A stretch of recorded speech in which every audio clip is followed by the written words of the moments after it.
How does that work then? Just from a very explain it to me. I remember we had a podcast with someone, and she said when she speaks to startup, she's like, explain it to me like you're talking to your grandpa or your grandmother. So when you're talking about let nature take its course and it will eventually break down PFAS, explain it explain it to grandpa. Are you saying you're basically an additive to? That's him, not me. Yeah.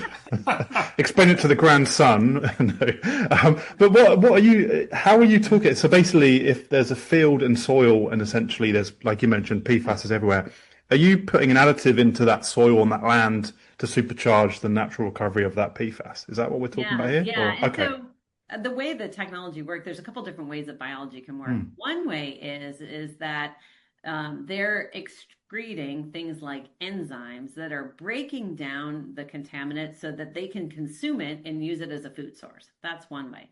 They can also evolve to do that in inside their process. So they can also like think of it as PFAS as food.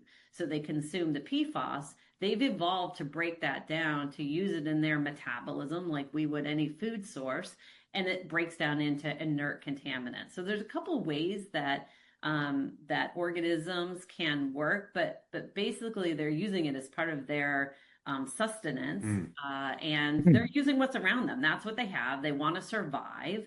And so they're going to evolve, which I think is fascinating, so that they can use what's in their surrounding to survive.